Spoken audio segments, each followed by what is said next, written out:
So welcome everybody. This is the Kubernetes 1.14 release team meeting. Today is Monday, January 28th. We are at week 4 of the Kubernetes 1.14 release lifecycle. This meeting is being recorded and will be posted to a publicly available YouTube playlist. So please keep in mind that the Kubernetes community adheres to a code of conduct that basically boils down to don't be a jerk.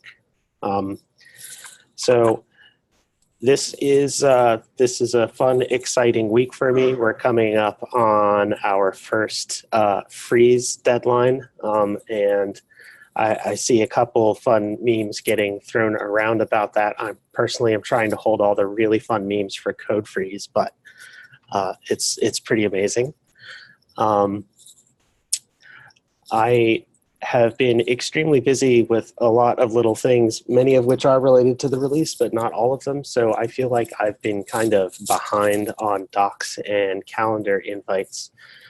So I just wanted to say upfront, if you see something, please say something. I do appreciate all of the questions in Slack, but I think one of the greatest ways that I can be of service to you is to let you know that, like, I personally am trying to make sure that we have a milestone in the SIG release repo, which I'm linking in chat here, and I can share my screen with you to show. So my goal is to make this all of the outstanding work that the release team has to deal with. And the rule of thumb I'm trying to use is if I'm working on a thing, I will assign myself to it with the /assign. But if I'm not assigned to it, that means that I recognize that the docs or something need to be updated, but I personally don't have the bandwidth to commit to doing that right now. And anybody here who has questions and gets answers could maybe take the extra step to help everybody on this team and document that in a pull request. Also, if you want to know where I got this handy dandy dark GitHub theme, talk to me afterwards. I was inspired by we're looking at a replacement for Kubernetes that's got a dark theme, and now I just can't seem to help myself. So for example, there were some people asking about the Kubernetes release team or Kubernetes Milestone burn down team, and like I realized that's kind of not super well documented. It's kind of documented in these issues. If we could turn that into actual documents that I can point people to, that'd be great. Let's see. The other thing that I am working on is trying to assign ownership of some of our release blocking jobs. I'll probably defer to Maria to talk a little bit more about this. But the short version is if we're trying to enforce the release blocking criteria, so if I go to Kubernetes SIG release, if I go to release blocking jobs, we have a list here that describe pretty much all of the reasons we think jobs should belong in the release blocking dashboard. The release blocking dashboard, as I'm sure you're all familiar, is this dashboard right here. And part of the goals, one of the goals I have for this release is to reconcile whether or not all of the jobs on this dashboard are actually following all of these rules here. And so one of the first rules is to make sure that the jobs are owned by somebody who's responsive if the job happens to fail for whatever reason. And so right now, I'm hashing that out in the description field of the jobs. Hang on, scrolling past the code that actually enforces the thing. So I'm adding a description field where I think best guess that a lot of the jobs are going to be owned by the SIG release team under the guise of we have people on the CI signal role who should be monitoring a lot of the release blocking jobs and then federating out the failures to the SIGs that own those individual test failures accordingly. There are some other jobs where it really makes sense to assign it to a specific SIG. So the Kubernetes node kubelet job, for example, is most likely owned by SIG node. And then we also have my favoriteest set of jobs ever, the jobs that are stood up by cluster up and a big fat pile of bash that cluster lifecycle as a SIG refuses to own and punts over to 1 or 2 individuals at Google. So we'll probably create some Google group or something called Google because cluster up bash or something. I don't know, and we'll see if we can get some visibility on those fine individuals who are doing diving saves for us, because this is providing the only upgrade signal that we as a project have. Kind of boggles my mind that it's unsupported. So one of the next steps is to go around and make sure that SIGs are aware this is happening.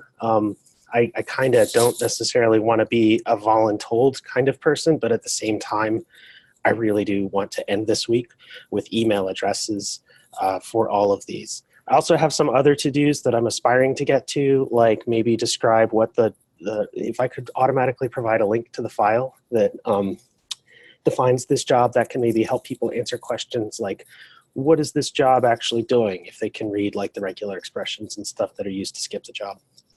And then the other thing that I had spent some time doing is I broke up the number of dashboards that we have for test grid. So there, again, this is kind of to make Maria's life easier and the lives of the CI Signal people easier and just the lives of the project easier in general.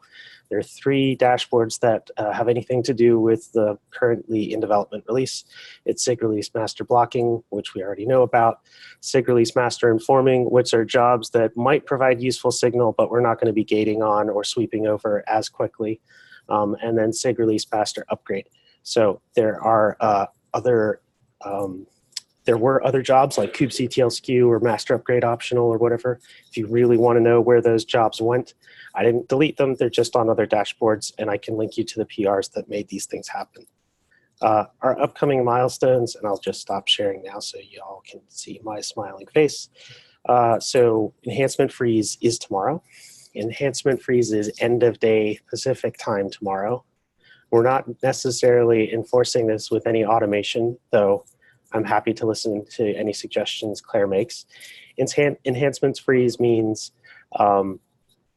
you must have an enhancement issue open. It must be in the milestone, and it must have a cap associated with it, and that cap must be in the implementable status.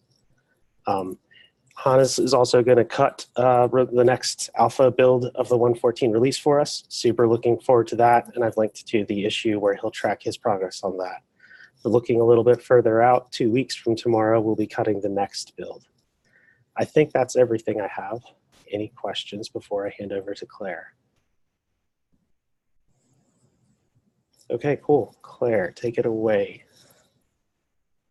Right, so as mentioned, enhancements freeze is tomorrow EOD Pacific. So unless someone has any good suggestions for automation, my plan was Wednesday morning to mark any issues that don't have a cap as deferred for the next release, and then send out an email and ping on those issues, letting folks know that they've been deferred. Currently, we have 42 enhancements that are slated. Of those 42, 26 have a cap. So we're missing a little over 10. I can't do math this quickly, but we have an exception process that I've dropped a link to for folks who want to read up on what that is. So any item that doesn't have a cap that gets bumped will need to fill out the exception process to get added back in, or any new issues that come up that want to make 1.14 after end of day tomorrow will need to file an exception.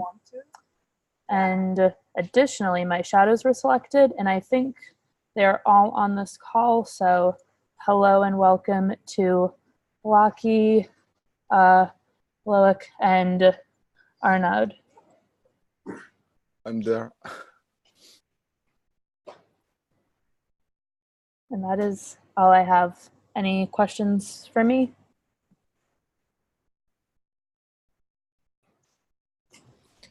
Let's see, I think you had said, you had sent me a Google Doc about sort of the email you were going to send out as a draft. If you can paste the link to that in the release channel, if you haven't already, just to make sure we can all take a look at that.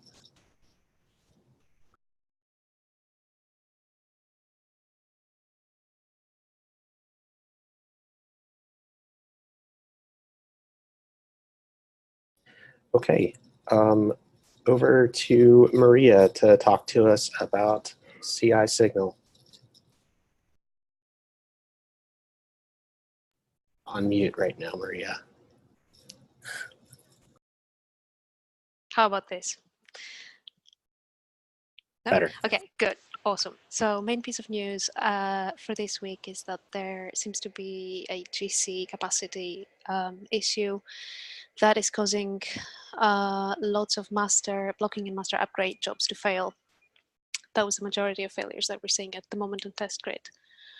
I believe that there is an open, I guess, track of work to fix it. So I'll just follow up on that over the next couple of days.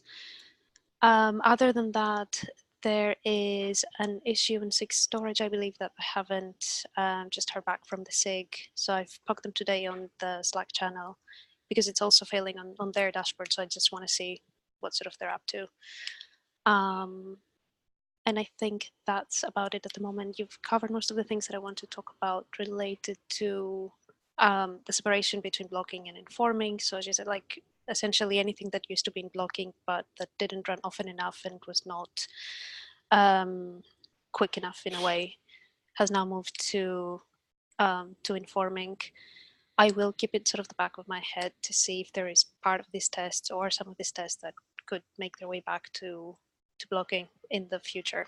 But for now, it's so much better to have everything sort of a bit more cleanly separated. And last but not least, please say hello to the rest of the CI Signal team for this release, and that's Morten, Kendrick, Sylvia, and Jorge.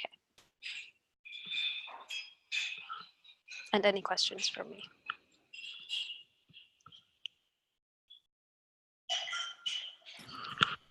No questions here. Welcome to all of your shadows. Okay, over to Nico to talk to us about bug triage. So, greetings.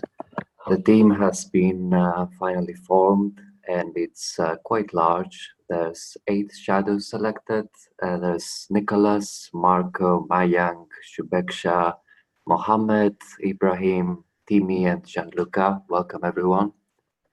And this week, I'm going to go through the various automation sub-projects. The first one is the known one about issue tracking automation, which continues from the previous release. And there's an open ticket regarding the discussion of the retro, etc. There's a new one on flake reporting.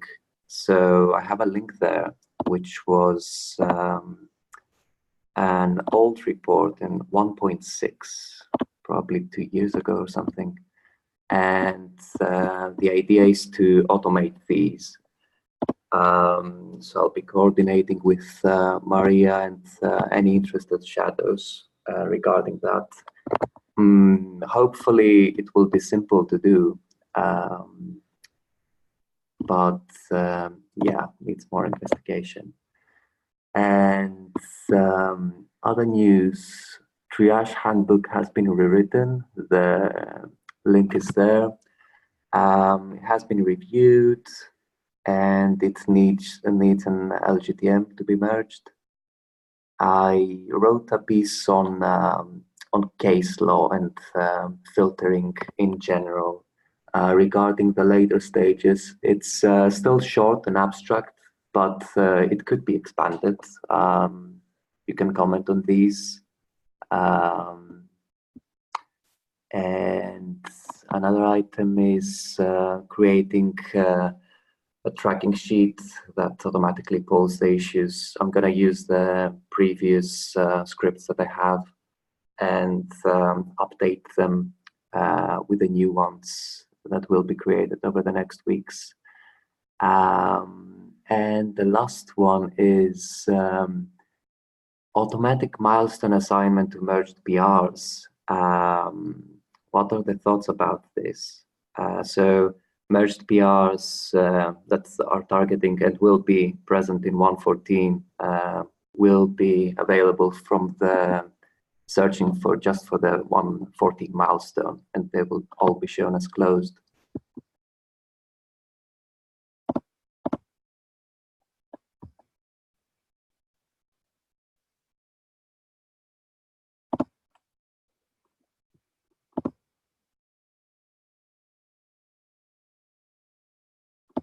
There's a big silence. Aaron, any thoughts about this? Cool. I was just waiting to see if anybody other than me had thoughts. I'd like to make sure that I don't turn into everybody's collective bottleneck, and I welcome any and all opinions beyond just mine. So that sounds like a decent idea to me. We have an open issue, which I will paste in the chat here, around documenting what qualifies for a milestone. If you're suggesting that we auto milestone PRs, I feel like we should document that. So I would expect to see an issue talking about how you'll auto milestone PRs going forward, as well as how we can retroactively do this, or if the proposal is merely to just sort of retroactively milestone PRs that land into master with the army of shadows that you have available to you right now. It should be fairly simple to automate through the bot. If something merges, then the milestone can be applied. Yeah, I'll post about that. Okay. And my, I'll put it this way. I don't want to sound like a curmudgeon. I was around 1.6 when we did the flake reports, and we don't generally do them now, and sometimes that can be taken as evidence that they didn't necessarily work, or it could be taken as evidence that the person who really cared about that didn't carry it forward. See, for example, using GitHub issues to track a release being cut. That stopped after Anthony stopped leading the release, but I really liked that as an idea, so I'm carrying it forward to this release, and I really appreciate Hannes helping out there.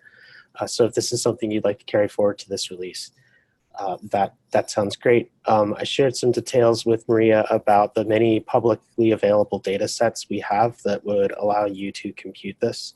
We have tried in the past to set up a bot to automatically file the top 10 flake clusters as identified by our triage dashboard, and a number of other things. And historically, the statistics have not been that great at it encouraging human involvement. It's not until a human actually goes and starts talking to people that we have really seen any attention on these issues. But anything we can do to increase the visibility of the state of today and the progress we're making is welcomed. So we do have a big old deflaking board in general. If you're not aware, I'll post a link to that in the chat as well, that Maria sort of helped put together. And I went through and took every existing issue that I was aware of in the project that had anything to do with deflaking, including the creation of dashboards, and put it on this board. This is something that I would welcome help from literally anybody on. Doesn't even have to be the release team. If you're interested in test health, if you're interested in visualizations to help us keep track of this, if you're interested in incentivizing good behavior, if you're interested in digging through the fine notes that Maria took during our multi-hour discussion about this across multiple days at KubeCon, and identifying the work items that are not on this board, because I suspect there are plenty. And Nico, I think you were there. I would also really appreciate that help. Yeah, the deflating reports were delegated from Caleb Miles to Stefan Augustus, and Augustus said to us, since we have a lot of people, we might be able to do it. And yeah, it will be good for visibility if it's also easy to do it, to see the most impacted ones, etc. But yeah, that's all from me. Thanks, and welcome to all of your shadows. Amit, are you here to talk to us about test infra? Yes. So this week we merged about 80 PRs in KK. Apart from that, we had an exciting week for Prow. There were two outages, one caused because of a bad config change, and the other one because we changed the reporting behavior from Plank to Crier, and that caused us to run out of GitHub tokens. Both of those have been fixed now, or I believe reverted, and there were notification sent out to kdev, and also worked on the what went wrong doc. Apart from that, we also have a behavioral change from Tide. We moved from using included repos to excluded repos for the Kubernetes org. And the main change that would affect us is that newly created repos in the org will automatically be selected for using Tide. And since I'm coincidentally the on-call, I'll just squeeze in that I'm working on the GC out of capacity zone issue. And that's it. Cool. Do you happen to have any of your shadows on today? Since everybody else has been introducing theirs, I feel like it's only fair. Yes, I believe all three of my shadows are here. So if Tara, Dhawal, and James can introduce themselves. Hey, I'm Tara. Hi, Tara. Welcome. Thank you. Hey, I'm the wall. I was the shadow even in 1.13. Work for VMware as an engineer there. Hey guys, welcome to. Nice to be back. Hey, Deval.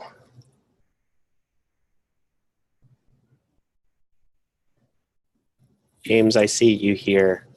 I know you. You want to say hi to everybody else? Or he's staying muted. He's so scared. Also, he's furiously preparing for the kind meeting that's happening right after this. Okay. You're not muted, but I can't seem to hear anything from you. Please ping me if you want to speak up. We'll move on, though. Hello? Oh, hey. Oh, sorry. I'm on Zoom on my phone at the minute, just listening in. But yeah, hello. Hi, James. Okay, James and Ben are both here, actually. They're the folks who started the Kubernetes and Docker subproject. Okay, Jim, you want to fill us in on docs?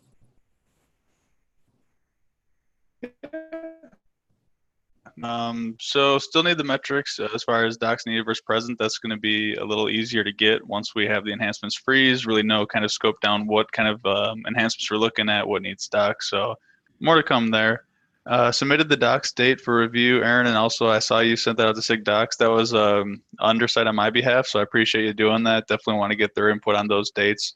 Seem to be pretty much in line with the 112 and 113 release as far as how they were kind of timed roughly. So it seems to have worked well for us in the past. And so once that gets merged, we should be good to go there. Obviously, we can wait for, for everyone to buy in. And then also I sent a PR or an issue out in the K website repo for the localization folks. And this was advice from Tim Fogarty, the last SIG Docs lead. He said that the localization efforts, and there's multiple coordination of different branches, is a little complex to merge kind of at last, like when everything's on fire of the day of the release. So he suggested reaching out to them early, saying, what's the best way to contact you? What's the preferred method? And then along the lines of me recreating the docs kind of role playbook, handbook, whatever you want to call it, I want to make sure I include the localization scope in there as well. I can link that PR in my documentation so we can keep everyone synced up and aligned there. So seem to be getting some pretty good feedback there from the different individuals responsible for those repos. Had a meeting with the shadows, talked about the enhancements and rewriting the handbook there. And then the next steps are going to be waiting until after this freeze and then assigning out issues. And as far as shadows on the call, I thought I saw Barney on here. And there might be a few others. If you're a shadow for SIG Docs and don't mind speaking up and introducing yourself, please do so now. Hi, I'm Barnabas Bani, shadowing for the SIG Doc. Yeah. Awesome. Glad to have you, Barney. I think everyone else might have had conflicts today, but we have 4 others for shadows. That's all I got. All right. Thanks a bunch, Jim. Dave, are you here to talk to us about release notes? Yes, I am. So the initial draft PR was submitted.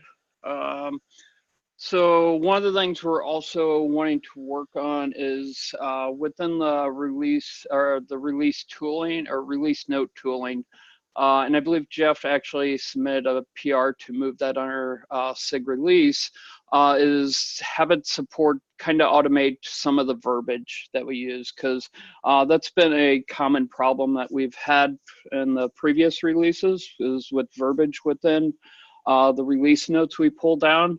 And I know Lindsay and Jeff had some thoughts around that. So that's some of what we'll be working on. Also putting together, and based on kind of Mike's presentation he did at KubeCon, is getting some best practices for the SIGs for the release notes. One of the things we also want to address with that is getting in release notes and major themes earlier than later, because previous releases, that's also kind of been the issue, that we're getting major themes like in the last week, rather than working on those earlier within the release. And I believe shadows that are on is Jeff and Lindsay. Elena's on Eastern European time zone, so it's a little later there. But I believe Jeff and Lindsay are both on. Hello. Hi. Greetings. So a question on the release notes draft. What's the cadence that you expect to be updating that draft? So that initial draft, there's very little in there. So I'm gonna go through and update that regularly, just because I think there's probably a lot of new commits in there from when I actually pulled that draft. So I'll look at pulling those weekly in there. Okay. Yeah, I think I saw something in releases past about doing it on a weekly basis, and this was one of those things where, like, I wasn't entirely sure how much of this should be explicitly spelled out versus suggested and left up to the individual leads and called out on their own individual schedules. This kind of gets back to the issue I was talking about at the remainder of the 113 retro, where I feel like there's a schedule for the entire release that could be defined in terms of like deliverables, but then there's also the how those deliverables get made, which seems to be the responsibility of each of the roles. So I hear you. I agree that like maybe less frequent updates now could maybe make sense on this, but on the other hand, like just doing it every week before this meeting so we could see like a fresh copy of the release notes might be a good habit to get into, because this is the calm before the burn down, basically. Yeah, absolutely agree on that. And the good thing, it's really easy because Mike built a really nice tool for it, so it's pretty easy to do that. So we'll plan on doing that weekly before the release meeting. Awesome. Thank you, Dave. So next I will hand over to Caitlin to provide comms updates today since Natasha couldn't be here. Hey everyone. So we have completed the comms plan, which is linked to in the doc if you want to take a look. We have also selected the shadows for the role, which will be myself, George, and Taylor. I think I'm the only one on the call today, but we have a meeting later today to go over some of the roles and responsibilities as well. And then we are aiming to schedule a brainstorm with the release team on February 5th, just to discuss messaging, enhancements coming in 114 that we want to highlight in the blog post and 5 days series. So that's where we're at. Any questions for Caitlin? All right. Thank you, Caitlin. That is an extensive doc. That's awesome. So last but not least, Hannes, do you want to talk to us about release branch management? Sure. Hello, everybody. Not too much to say, but the shadows for release branch management are selected. I think there is one shadow on the call, so if you want to introduce yourself, maybe.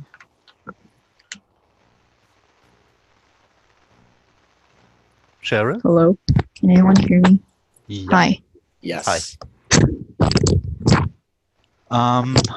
Okay, great. Like lag. I'm Cheryl. It's like I'm really excited to get started. Thanks for selecting me. Great to meet you all. Awesome. Welcome, Cheryl. Welcome. Yeah. Other than that, I will cut Alpha 2 tomorrow, and yeah, that's about it. Okay. Also, there are several bug triage shadows in the call. If you want to introduce yourselves. Hey, I'm Timmy Carr, new on the team here. I recognize some faces here.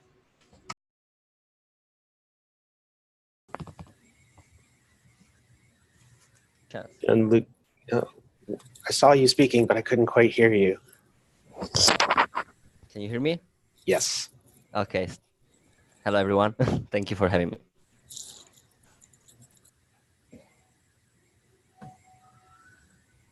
Hey, I'm Nicholas Lane. I'm assisting on the bug triage, and I'm excited to be here. Welcome.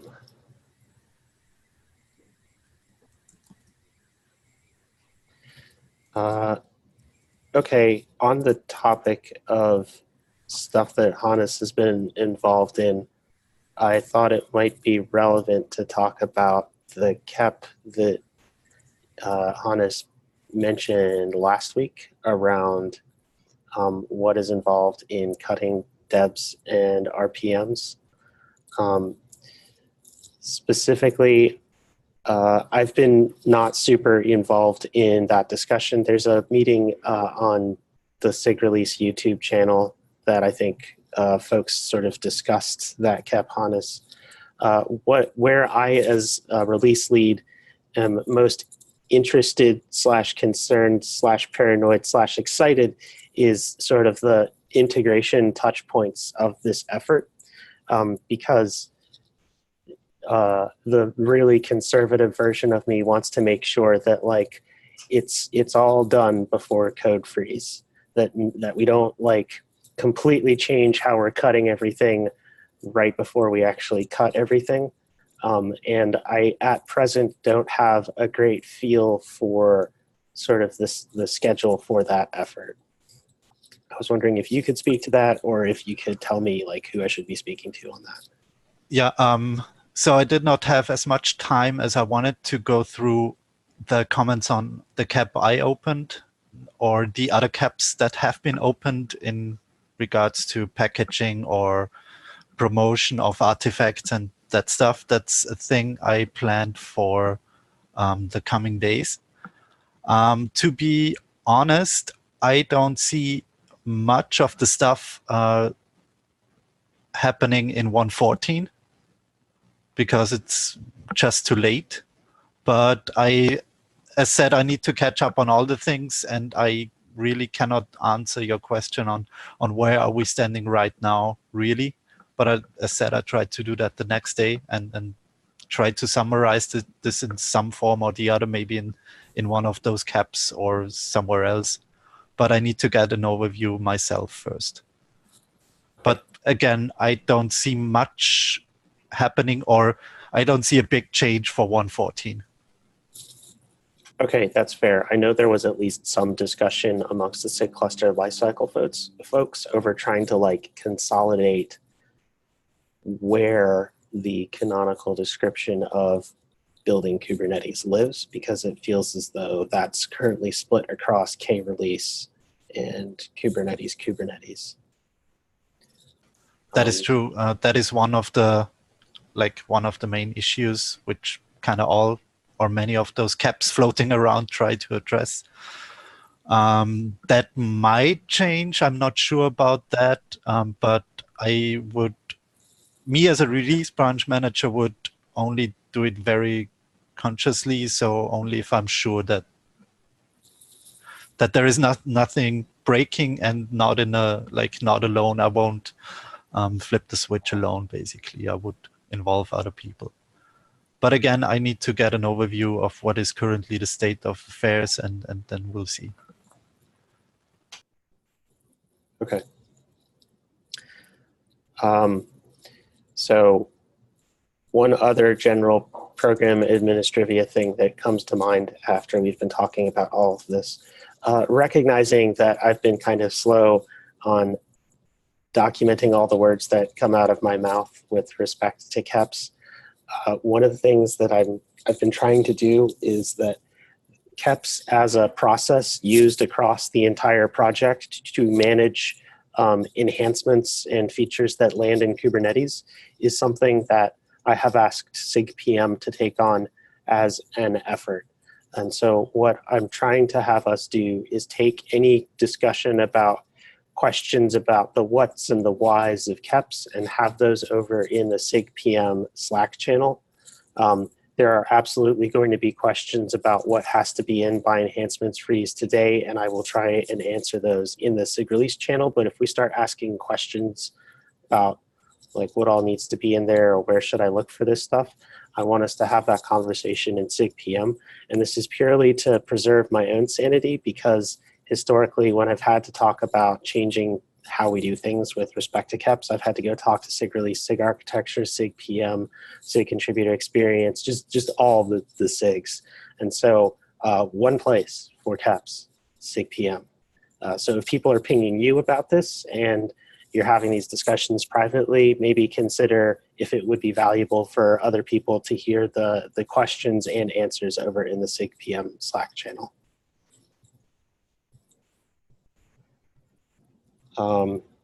Cool, we have 20 minutes left. Does anybody want to talk about anything or go use those 20 minutes for something else?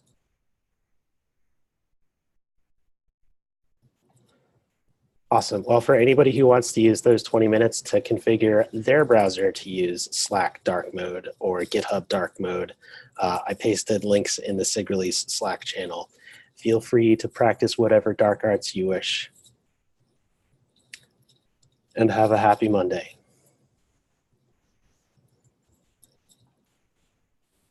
Thanks, everyone.